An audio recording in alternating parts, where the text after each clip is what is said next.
Olá pessoal, neste vídeo vamos dar continuidade à resolução do exemplo 1, onde vamos calcular o erro de um efeito e o valor de t, da distribuição t-student, a partir dos valores do grau de liberdade das réplicas do ponto central.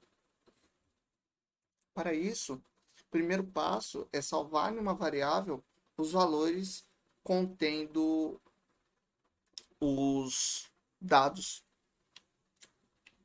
de resposta do ponto central. E para isso, vamos salvar numa variável que eu vou chamar de yc.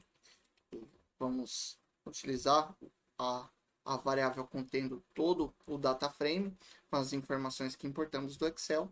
E aí, dentro dela, eu vou selecionar a coluna contendo as respostas, que no caso é fluor espaço SB, desta maneira.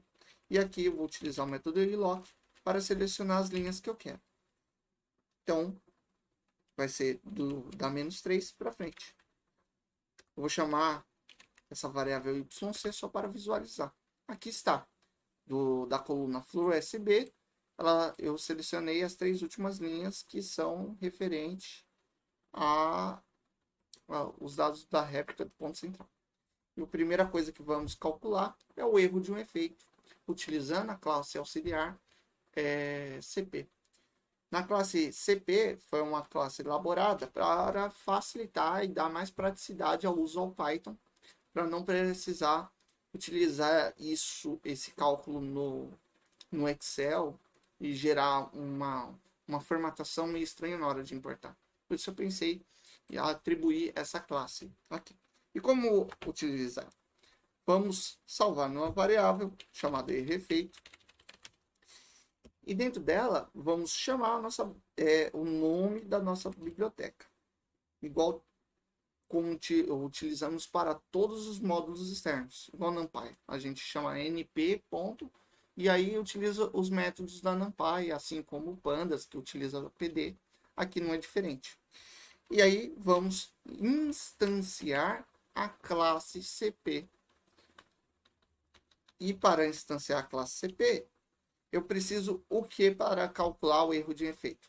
Eu preciso os dados do ponto central e preciso o número de variáveis. Inclusive, se você apertar Shift Tab, que é o equivalente a built-in help, ele vai carregar toda a ajuda. E aqui, ó, os atributos dentro da classe CP é o valor de y, que é os valores da região do ponto central, e k, que é o número de variáveis. No caso, o número de variáveis são 3.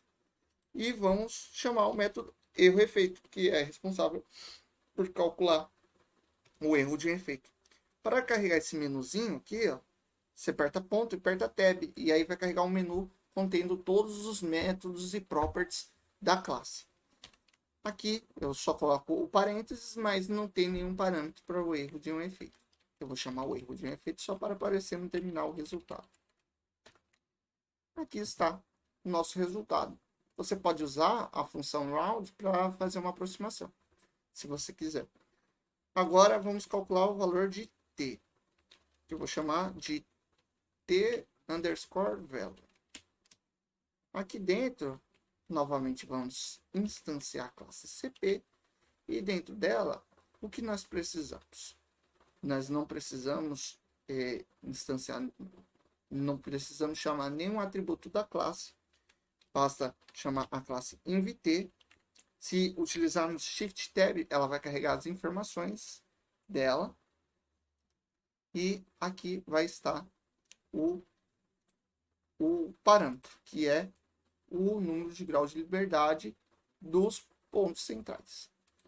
Que no caso é 2, porque nós temos 3 réplicas do ponto central, então os seus graus de liberdade vai ser 2.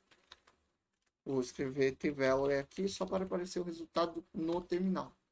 Deu 4.30.